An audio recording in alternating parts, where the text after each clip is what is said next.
Looks good on the range, Scott. He typically does. On the putting green, not so much, though, bending over to get the ball. Good analysis from He looks Stugotz. extra good. Tiger Woods standing over a tee looks pretty good. Yeah, but everyone's worried about his health, and I'm telling you, he looks as healthy as he All can right. look at this Scott, point of his career. It seems like for the last several years, it's nice to see you, Scott. It seems like for the last several years, Stugotz wants to talk himself into.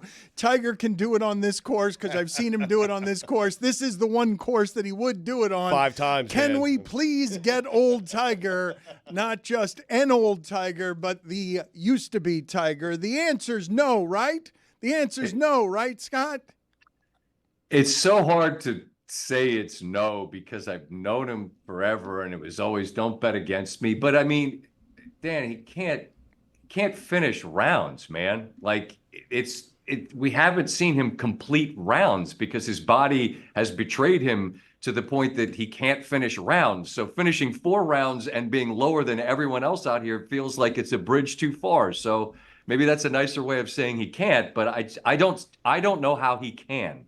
Scott, I have talked to you guys who know about this stuff better than me for a long, long time, and you've always told me that the reason Tiger was unlikely to ever catch Jack Nicklaus is because the body's going to break down on him. The idea that he would have the longevity, we were just talking about this with major league pitchers. The body is not meant to do that often without breaking down. The number of golfers who have back problems because that's not a natural thing to do that often without your body breaking down. You have always been on the record as saying it's unlikely that Tiger's going to catch him for this reason, for what's exactly has happened, minus, the wife taking the golf club to the automobile. And the car accident. Well, the back is fused together, and he won it after his back was fused together, which seemed unlikely, if not impossible. And then it turned out it wasn't. But the car accident that Stugotz mentions as well, I mean, it could have killed him.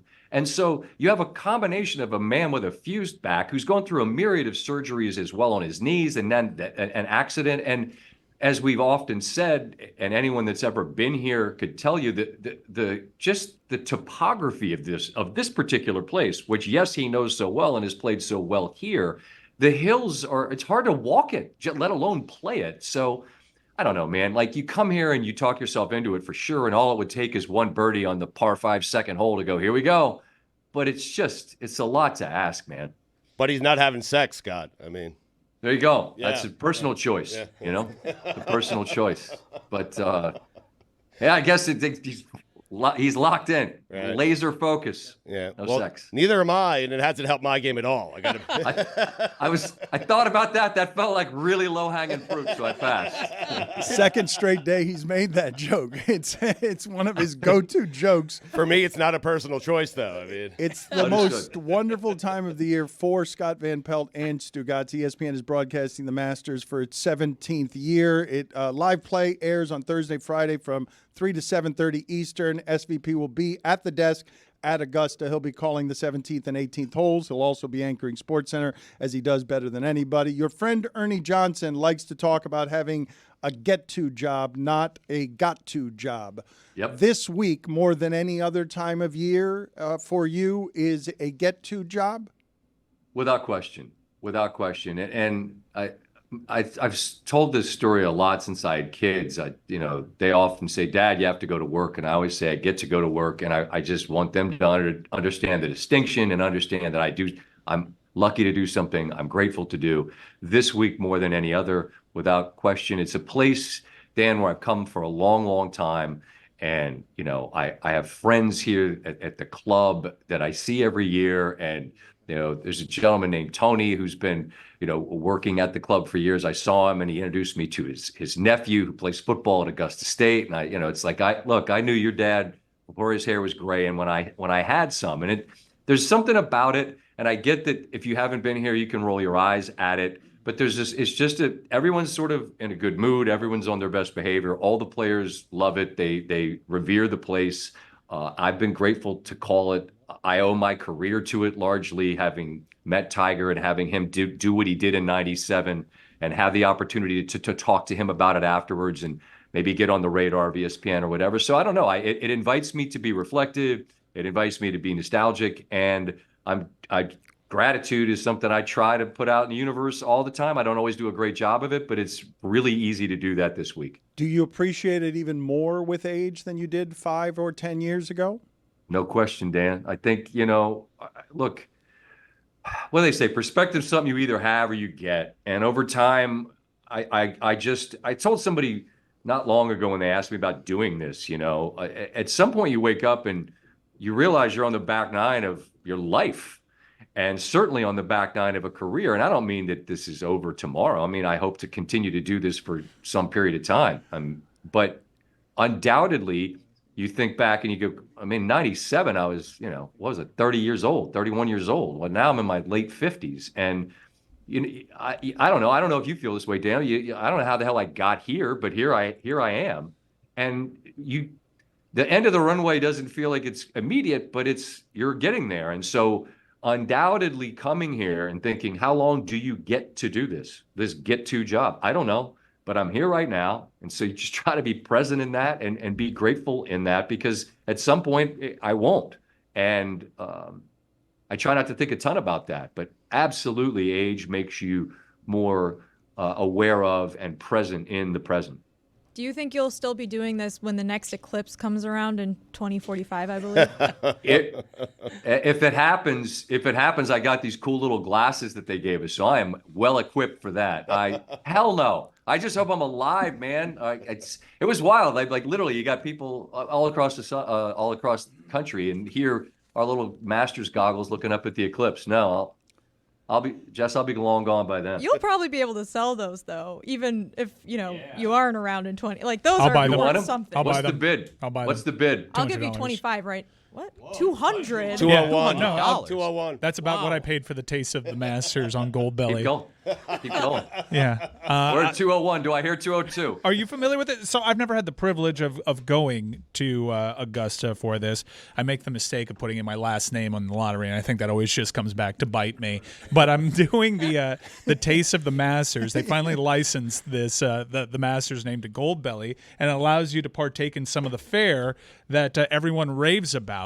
And instead of doing this on my own and trying to rig a Masters menu, I can actually have the legitimate Augusta egg salad that everyone raves about. So I got 24 ounces of egg salad, 24 ounces of pimento cheese, the pork barbecue, the chips. I have these pecan caramel popcorn things that I've heard people rave about. Out of the Augusta menu, when you partake in the fare, what is your favorite thing?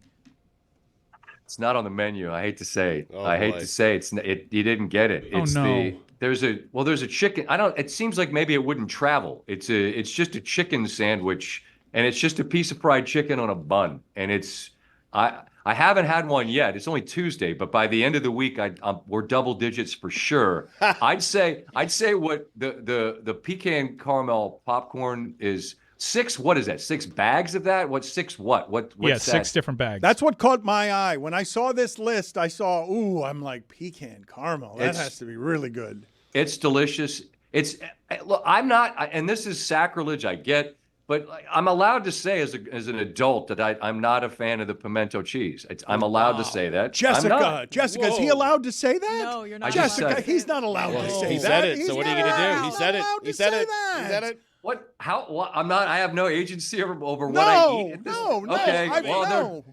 They're delish. They're just fantastic. I don't. It's not my thing. Eat a crunch. Put some potato chips on it next time.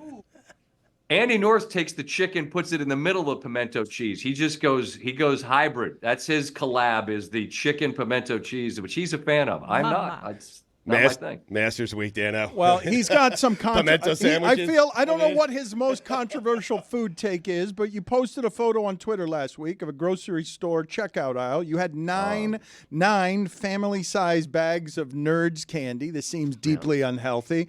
And it looked like 3 bags, at least 3, of Sour Patch Kids. Nerds are a controversial candy. Is this your favorite? No, I'm a sweet tart guy for life, but this nerd cluster, I don't know. My guy Stanford Steve just threw them in front of me one day and just said, "Don't do it." And so naturally, like, I'm one of those cavemen guys that all you have to do to get me to do something is say you won't do it, right? And so I open up the Nerds handful of them, chew, chew, chew. Oh, this is a problem.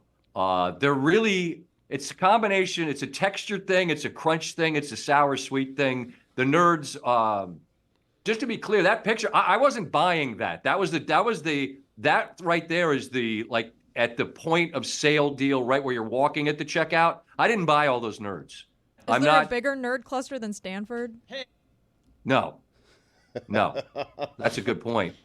That's a good call. But I didn't buy all of that. I had just one little, I was walking through the grocery store and it was like a siren song. I saw them and I walked over to them like, don't buy all the nerds. And I didn't. I was proud of myself. I don't mean for this to sound too paternal, but I am proud of you in general, even though I'm younger than you. Just seeing you carve out your own thing and your own way at ESPN at a time that it can be difficult to do such a thing. He didn't carve out the master, just so we're clear. That's correct, okay. But he carved out a great gig that allows him to spend this week doing something that he loves to do and being paid for it. Your first big national gig was the Golf Channel. You still, I'm reading here, it's reported that you've got a Post-it note on your desk from the end of your time at the Golf Channel, which reads, quote, "I'll never work at ESPN," end quote. That's right. Why is that there, and why did you have the feeling that you would never work at ESPN? So I worked with this producer at the Golf Channel who had come from ESPN. He was sort of this legendary curmudgeon named Lee Rosenblatt. Everyone called him Nate. I don't know why everyone called him Nate, but they called him Nate. And Nate said to me, I just realized as I said that, why the hell did they call him Nate? I have no effing idea. His name was Lee. No, nickname Nate. Wow. How's that work? Anyway, nickname, Nate told me, exactly, what is the correct question? I have no idea. Nate, anyway, he says to me pretty early on at the Golf Channel, he's like, you're gonna go work at ESPN someday. And I'm like, I'm not gonna work at ESPN. He's like, I'll bet you $100. And so I wrote, I'll never work at ESPN, signed it, and I obviously lost that bet. And I keep it, Dan, as a reminder to myself, don't say the thing you won't do. I've done it for 20 some odd years now. And I've explained this, and here's the truth.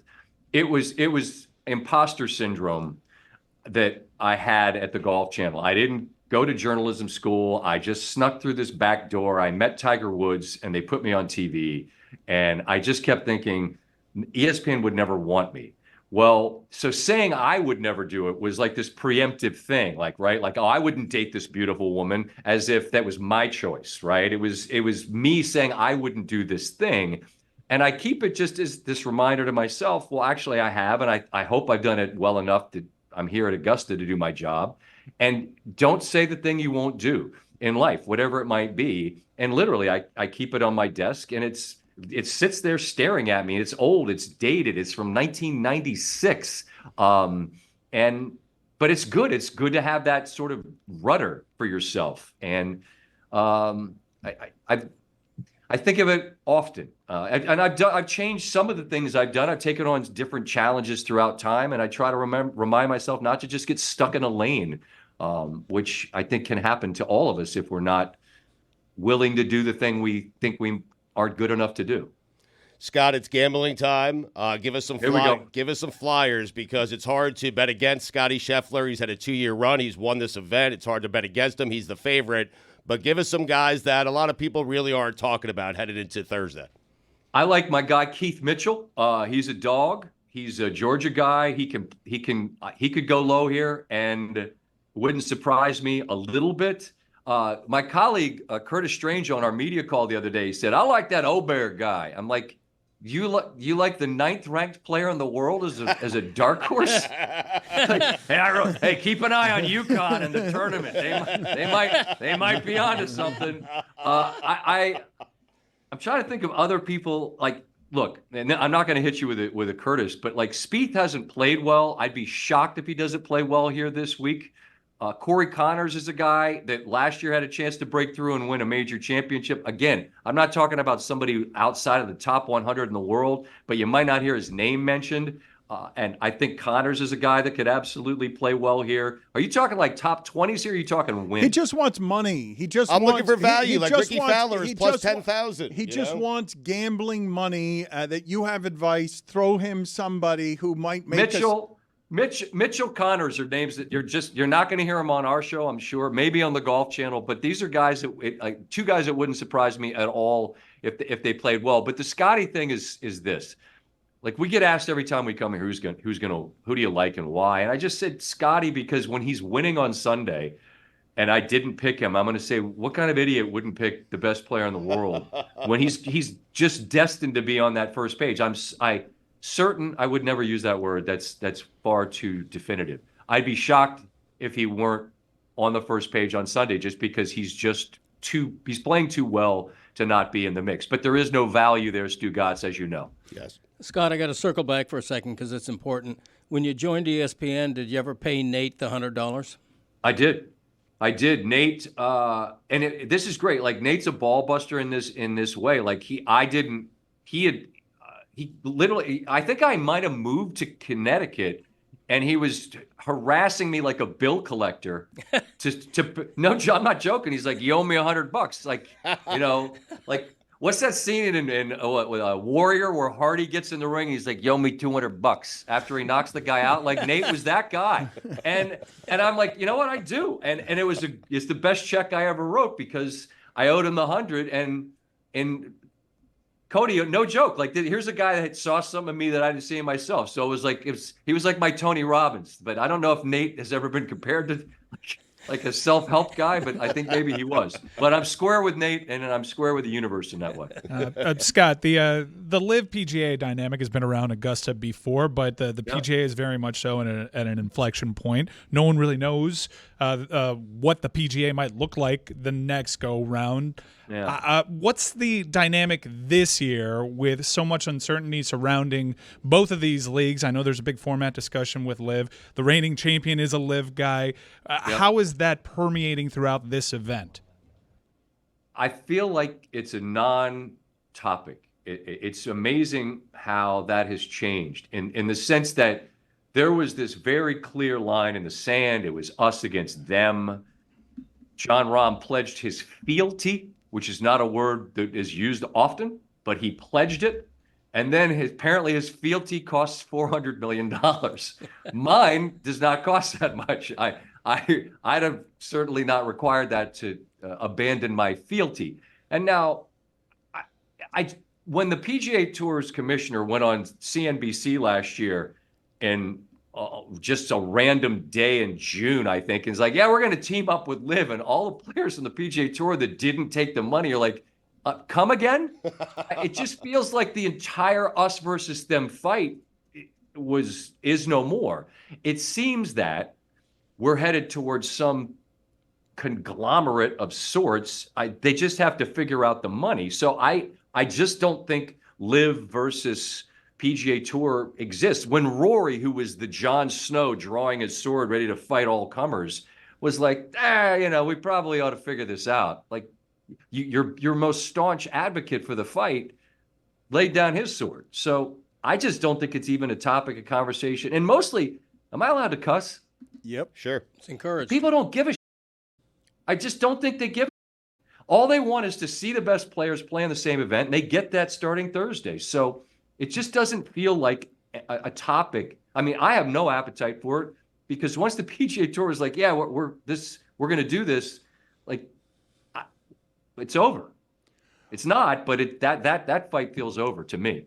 Stugotz just turned his computer to me where there's a big picture of Tiger Woods, and the quote from Tiger Woods is, if everything comes together, I think I can get one more. Masters Week, Dano. One more. Fire on it, Stugotz. You won't bet it. You won't do it. I'm going to predict it right now. Tiger plays 4 rounds, finishes in the top 5. Let's go. How about that? You could make. There's You know value what? there, brother. I'm There's taking it value one there. step further, Scotty. He's going to win the it is. Masters. Words, Yeah. and there it is. Words mean nothing, ladies and gentlemen. Words mean nothing. Scott, it's always good seeing you. Thank you, sir. Hey, I want to just, I don't want to put you in a spot, but like there's been conversations about one of those sessions where we sit and talk. If we can ever figure out schedules, I'd love to do it. I have appreciation for you as a human, and I appreciate your kindness to me. That's the name of the show. Stugotz, I'm not talking to you. I'd love to sit with you and chat sometime about all of it, about life, about gratitude, about all of it, man. It's keep doing what you're doing. I appreciate you, brother. Cody's in. Thank you. Likewise. We're going to change the name of it to one of those sessions where we sit around and talk about life. Well, that's kind of what it is, isn't it? Yes, yes, That is what it is. You got it. It's way too cumbersome for a title, though. I'm sorry. See you, buddy. Thank you. Be well. Thanks, Scott. I'm getting berated by Homer Jeremy Taché during the break because he had a bit of news on Skip Schumaker and the Marlins, and I was supposed to get to it during the local hour, and now the Miami Herald has reported the news that Jeremy Taché had that would have been a scoop exclusive to our show. He gave it to me yesterday. I was supposed to tell you. We were supposed to bring it up. Now he's mad at me. He's mad at you. He's mad at Craig Mish. We are the show that has the news and forgets to break it. So with Skip Schumaker, it was reported a couple of days ago that the Marlins declined his mutual option for next season. But without the context of the fact that conversation happened between the Marlins and Schumaker. And so Skip asked for the Marlins to decline their end of the option. He was upset with the fact that Kim Ng was no longer in charge, but it wasn't a slight against Peter Bendix in the front office. It was more of, hey, we need to see what the approach is together. I'm a hot commodity. I'm coming off manager of the year. I want to see where this is going. And so that was a sort of mutual decision that was made to not exercise that option, as opposed to the Marlins simply being incompetent and looking at Schumaker and saying, well, we don't want you going forward. So now Skip will be a quasi-free agent at the end of the year, but there is a conversation that was happening there beforehand. They agree that this is not a place for him to be worth being.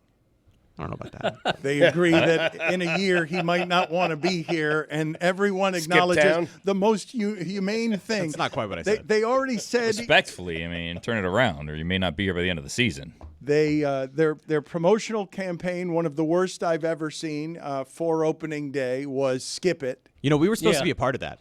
Hilarious. We Never were came invited. together. to be We part of skipped that. it. We apparently skipped that invitation. Yeah, we tried. Yeah, I tried. Skip's decision looked a lot better 11 games ago. I mean, you're 1-10 now, and all of a sudden nobody remembers that you were the manager of the year last year.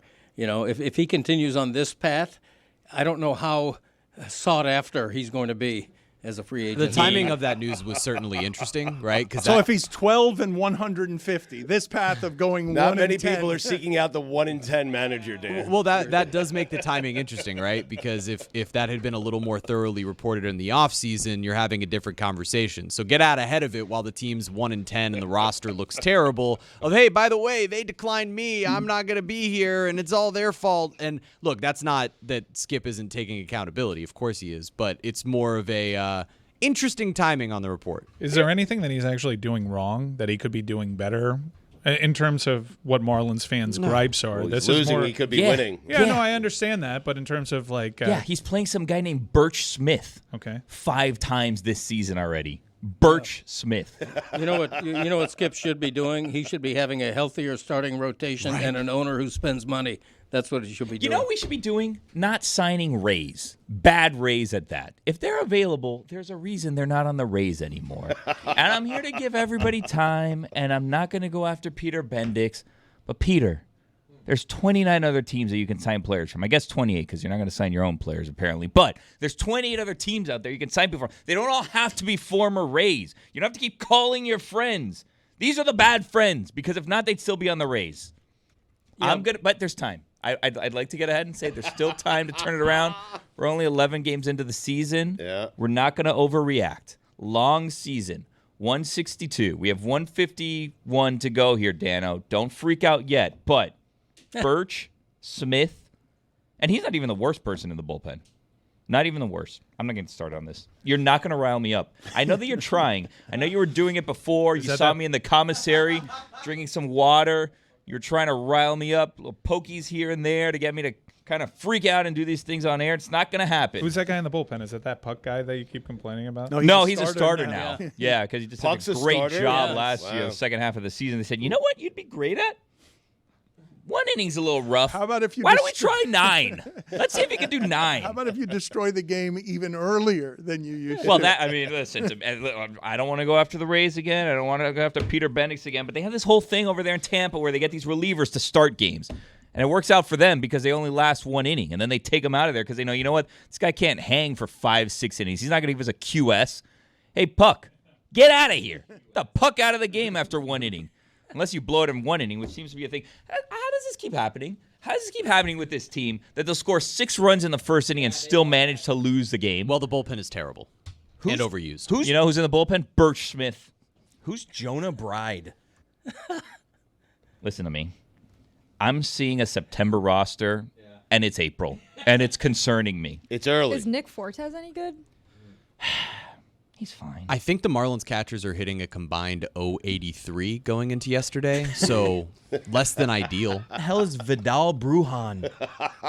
He's The Marlins going after Peter Bendix is the least surprising thing in all of baseball because the entire time Bruce Sherman has been the owner, all they do is use the Tampa Bay Rays example as an example of why they aren't spending more. That's been their eternal excuse. Oh, you don't have to spend. You just have to be smart.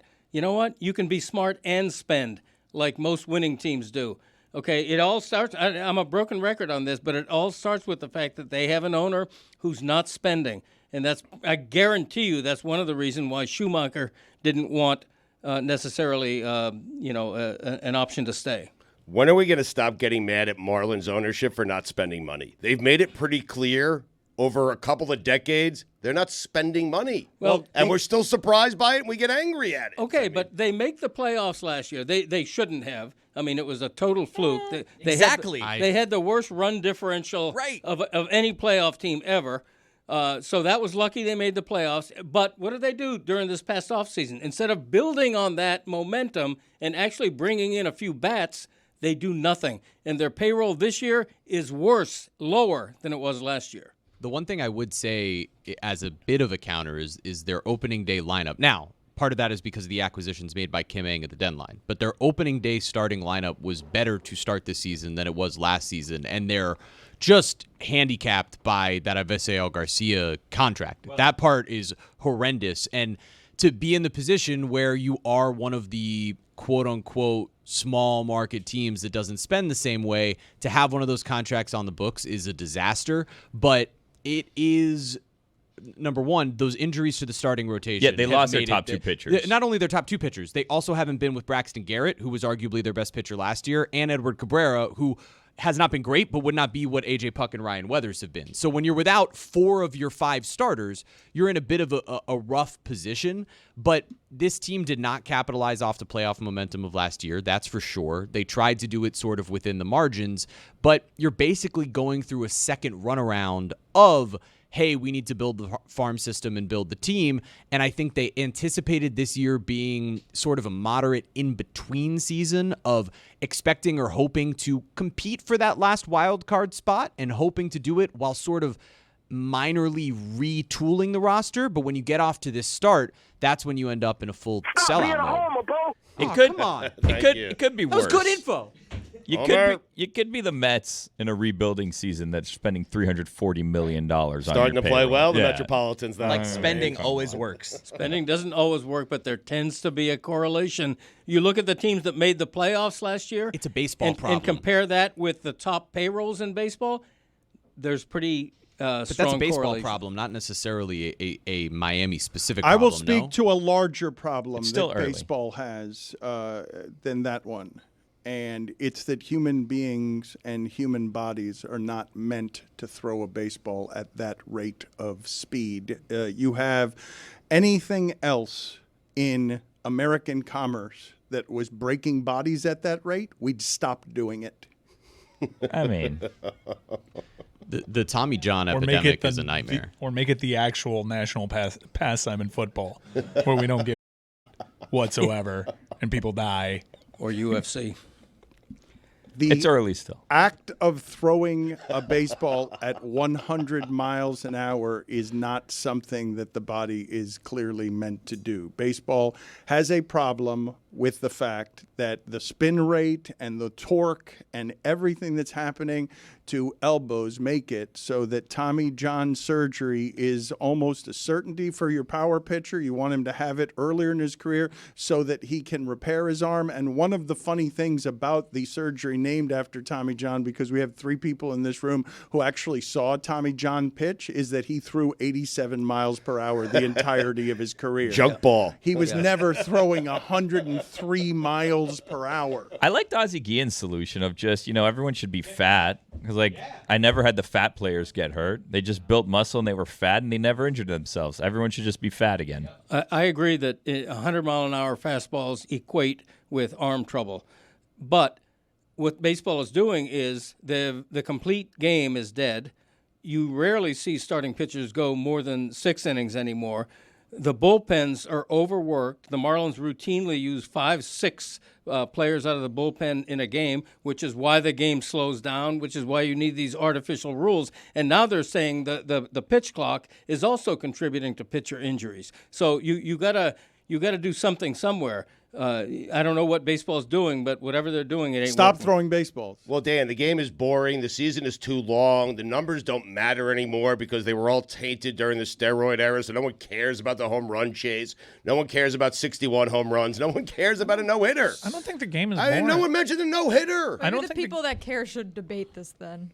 Agreed. Yeah. I don't like that Stugotz's take on so many things is he's stopped paying attention, and so therefore no one cares. But I also stopped paying attention, and this year I'm giving it a college try, and the games are flying compared to what it used to be. It's fun to watch. But that's also all the strikeouts. I think the rule changes have actually benefited the sport, and it's not nearly as boring to me as it was in previous seasons. How much is also the strain, though, of athletes being prolific pitchers from the age of 9 until late into their 30s? I don't know the answer, obviously, but there's so many theories, and I don't know how when to you figure start out throwing what's curveballs. real. No, that is the issue. So one of the biggest issues is also showcase baseball, because from such a young age now, you have scouts of 14 and 15-year-old kids and even younger looking at spin rate and velocity, and that's all they care about. So you go out to these showcase tournaments, you throw an inning or two at a time, and you throw it as hard as you can over and over and over all year long, not playing other sports. Guys like Greg Maddux, Tom Glavine, known for playing other sports and not putting max efficiency on every single pitch. So the combination of that, getting rid of some of the sticky stuff that doesn't make you have to choke the ball the same way that you do to throw with that type of spin rate, and pitch clocks, it really puts these pitchers in a bad position, and it's an epidemic in the league right now. That's the problem, is these kids are wasting their good innings when they're young. Call them up early. I really don't know if this happens to you guys, but whether it's a Dan Hurley, where Jessica is saying he's got a rancid vibe, these dictator-type general coaches, I don't know what it is that you expect for them to have at home in terms of pets. But the first time I was surprised in any way by this is when Jimmy Johnson, the former dictator coach of the Miami Dolphins and Miami Hurricanes, a man known for really rabid rage, a volcano of intensity, had a really small teacup Maltese named Buttercup, and he was goofy with her. And the reason I bring this up is because yesterday, when the John Calipari news broke, evidently, in Kentucky, they found him out in the streets walking his dog. And the way that he was walking his dog was a surprise to me in almost every manner. The size of the dog, the fact that he's got a stroller for the dog when the dog doesn't want to necessarily walk. Let's see some of this video here.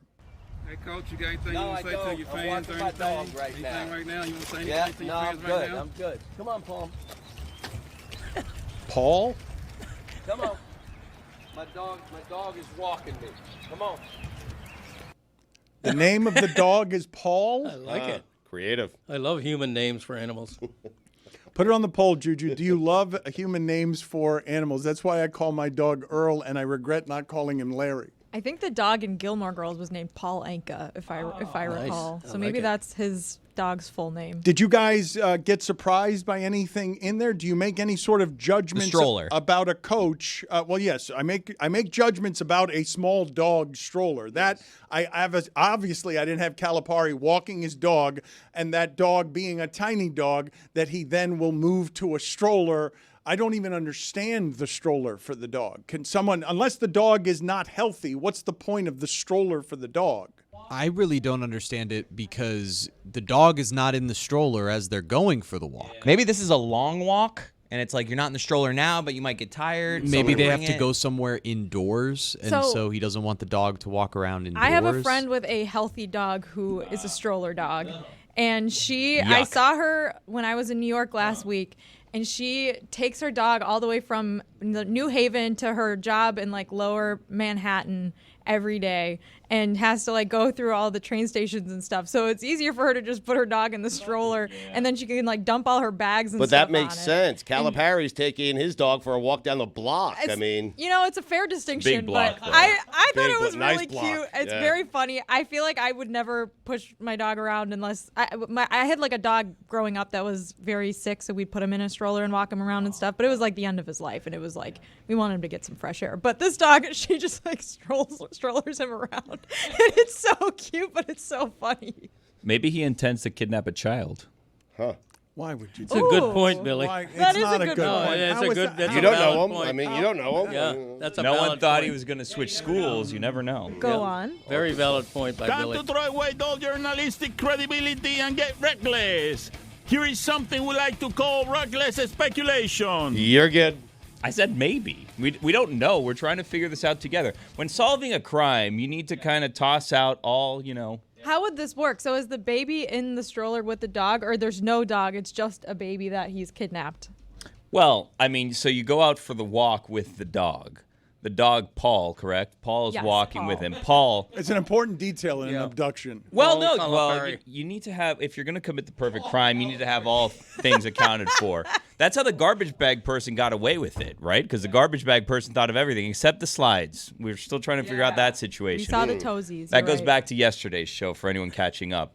So you take Paul out for a walk, you see this stroller, you assume, oh my God, this stroller's for a dog. What kind of crazy person walks a dog in a stroller? And it's like an abductor, clearly. Yeah. But when you head back down with Paul clearly can walk, then all of a sudden, hey, there's a child in there. But no one thinks it's weird to have a child in a stroller. I just see a headline here. I think it just broke Calipari's suspect in infant kidnapping. That is so weird It's not true. that Billy was on top of that. I only wish we had played the clip sooner. Could have prevented it. We're all picturing like an early 20th century heist of a kidnapping, right? Like I don't think anybody was Like the picturing Lindbergh any baby. of Yes, exactly. I don't I think we're all. The Limburg Thank baby. you, Greg. I was like, was it a Hearst? I can't remember. Me personally, I was thinking, where does Kentucky go from here? a hearse. Hearst, Patty Hearst, I believe, was kidnapped, but she was an adult. I couldn't remember the name Yeah, of she the was Lindbergh kidnapped as an baby. adult. The Symbionese army, I think. She was brainwashed for several years. But Yeah, that's got I nothing think to do with the I think Lindbergh He's right. baby. You guys are giving him a look, but yeah, no, Greg, you're right. Nothing to do. This was in this. Patty Hearst was in the 70s. Yeah. We're 70 years apart. Right. Billy Donovan's getting a lot of traction. Dawn Staley, that's where Kentucky goes.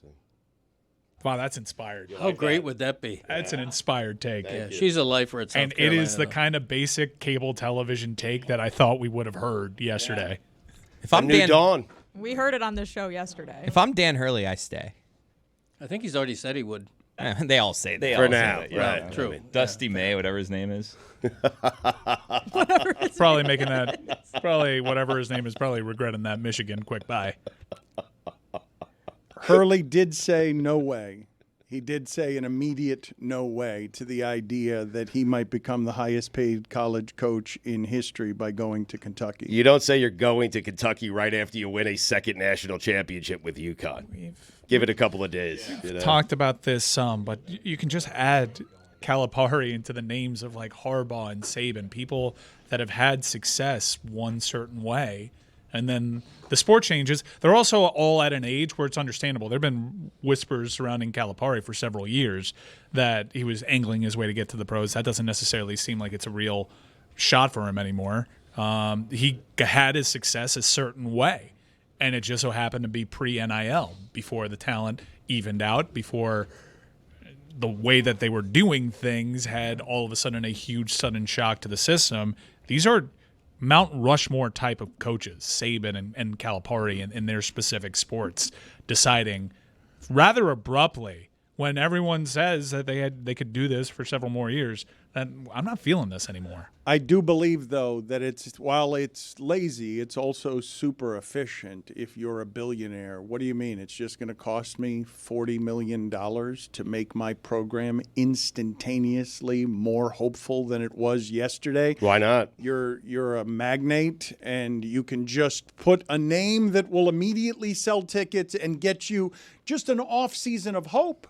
Just an off-season of hope because you've gotten a name. You've been able to replace Musselman with someone who's got a bigger name than that. Yeah, it's not just an off-season of hope. It's, you're going to be relevant and good for as long as Calipari is there. He's going to get first-round NBA picks. He's going to get lottery picks. It's whether or not he can win with those picks. I don't know that part. Maybe in the He's done it his whole career. Yes, but he's done it at Kentucky, True. where Tubby Smith also did it, and everyone has also done it. He also did it at UMass. But again, he did things a certain way, and the success once NIL came around there is not necessarily comparable. So I do think, even though he's not walking away from the sport that Saban did, I do think that this is a timeline reset, because the flames were getting pretty high around him in Kentucky. Now he gets, let's give him time. Let's have him build Arkansas up. But also, Arkansas is a really advantageous program to get into. They're very competitive in the transfer portal market. Both last year, it didn't result in wins, but they got a lot of names with Musselman there. They just didn't end up being good. In football, they're super active. They were super active with this transfer portal before Musselman left, and now they hit reset. But they have a special, unique setup over there in the state of Arkansas where they can directly fund their NIL programs, and other states don't necessarily have that.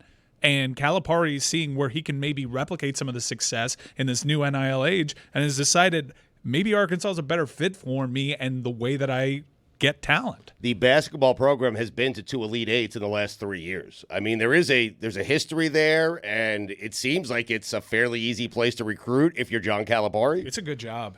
How many other states? Missouri has that as well, right? Yeah. Where you have baked into the NIL a systemic government help. Yeah, Tennessee also has where the institutions can kind of broker themselves. It's different for every state, and why I'm on board with some organization, maybe not the NCAA, but some organization templating this, because it's different rules for different programs, and Calipari may be seizing an opportunity here to make the most of their setup in Arkansas. There should be a level playing field. This is the new stuff like and NIL. improved Dan Le Batard Show with the Stugotz. Gamble on by DraftKings.